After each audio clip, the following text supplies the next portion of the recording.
finally happened, folks. As you guys can see, we have a, not a Christmas tree, but we have the star atop the Christmas tree. We have an engine light. We'll talk about it, right? So here's the situation. Actually, we're coming up to a toll, so one momento.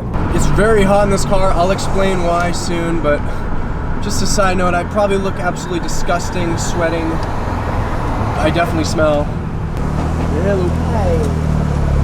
Have a great day. You as well. You guys see it. We got a check engine light. I'll keep it short, but I did actually film a video on Friday. Today's Sunday, and I explained basically the situation. I got off the phone with IE. They told me everything that the logs are telling them. So, without further ado, the car is knocking. The car, there's seemingly to be a fuel-related issue, and for some of you gurus out there, you'll kind of maybe be able to puzzle piece exactly when I tell you all the symptoms I'm having now. So, as you guys know, I'm running a 93 octane tune with pops and crackles. Now I'm running a 91 tune with pops and crackles. The reason why I'm on a 91 tune is because we're still in the middle of troubleshooting everything. Obviously, when I had my call with IE, everything was pretty fine with the car, aside from just the weird smoking issue. And of course, the problem that they identified was the knocking issue. So I bumped down the tune to a 91 tune, so the car doesn't need to run super rich, and it doesn't need to kind of just dump a lot of fuel to make up for the possibly bad 93 octane. I don't really know necessarily if we have bad gas around here. I think the gas around here is fine. But anyway, I still bumped the tune down to the 91 tune, and basically what that means is the car only requires 91, and it's going to run a little bit less boost, a little bit less power, torque, you guys name it, you know. It's going to just be, I guess, technically slower. However, that's not a bad thing, right?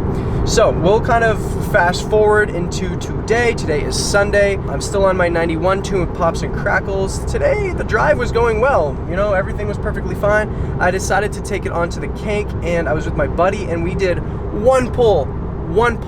However, I will be completely transparent. The whole way leading up to the pull, I was doing pops and crackles, you know, leaving around 3 to 4K, but even like lower than that, just cruising, kind of taking it easy. But no, like, you know, and I can tell you, now I know what speeding is like because of the screaming exhaust and DSG cracks, and you know, realistically, I was taking it kind of easy until I did this one pull, and it was flooring. I floored it. I did first, second, and then third, and then right at the top of third, this thing fell completely on its face. I got an engine light. I'm pretty sure it threw itself into limp mode, and it kind of just did and you know what I mean. So I wasn't really on the throttle. I coasted. I shut it down, let it cool off for about 20 minutes, started back up, no lights, the idle was fine, it was right where it should be, and then kind of sort of took it easy for the rest of the day. Now, after I went to the kank, I finally drove back to my house, you know, my parents' home, and just to see them before I headed back down to the Seacoast area, and started up the car, and the car started idling at like 1.4K. It had a check engine light. It didn't tell me what the engine light was all about, what the fault was. I am actually heading home, and I'm going to quickly run a code, and I will show you guys on this video what that code possibly could be.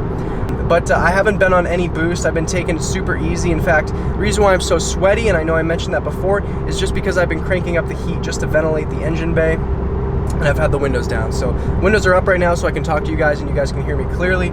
But I will say for the entire ride, I've just been kind of just trying to keep the oil temps. Now, the oil temps I've seen up to 225, which is pretty high. Right now, I'm sitting kind of comfy at 214, but I'm not really giving it much throttle, and the gas mileage will pretty much tell that story. I've been getting 33.4 miles per gallon, which is significantly better than I've ever gotten in this car since being tuned. So I've been taking it very easy, extremely easy. I don't really know if I should even be driving it all the way back home. It's around a 50-mile drive back to my house, where I actually live down here on the Seacoast. So, but again, I took it really easy on the car. I'm absolutely sweating, guys. But anyway, I'm running low on this SD card. But yeah, so I took it really easy on the car, and yeah, so obviously the issues we have right now would be just it's idling super high.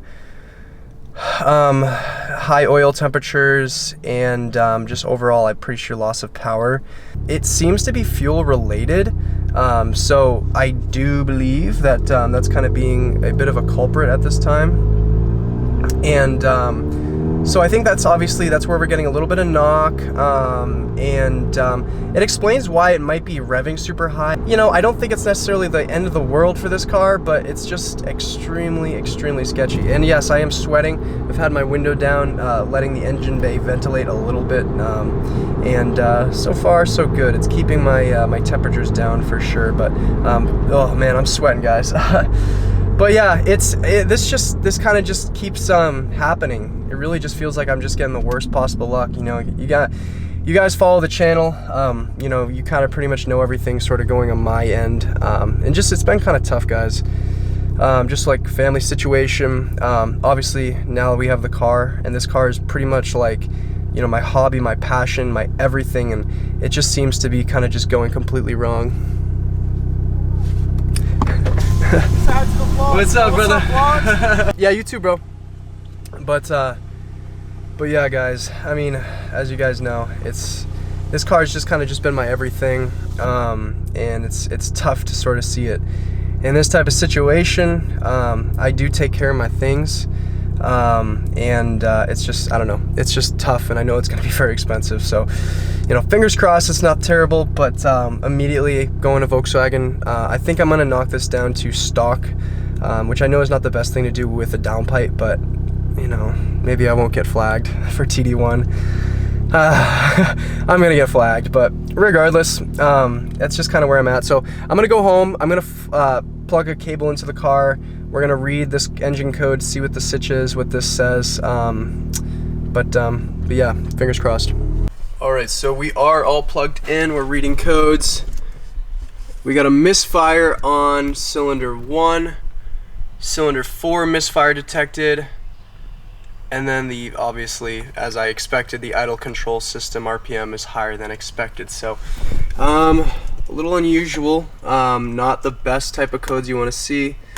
I don't think my transmission should have any codes, but just for the heck of it, you know, I'm not having any transmission issues. But yeah, and there you go.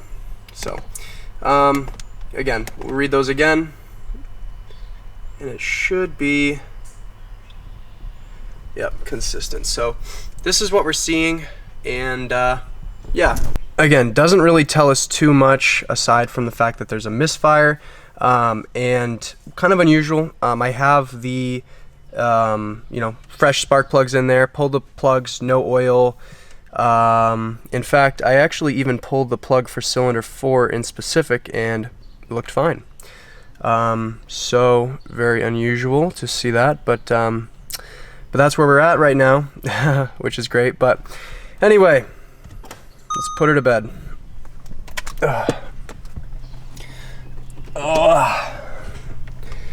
And yeah, so that's where we're at. Didn't really answer too much, so I don't really know what to believe now, guys. I don't know.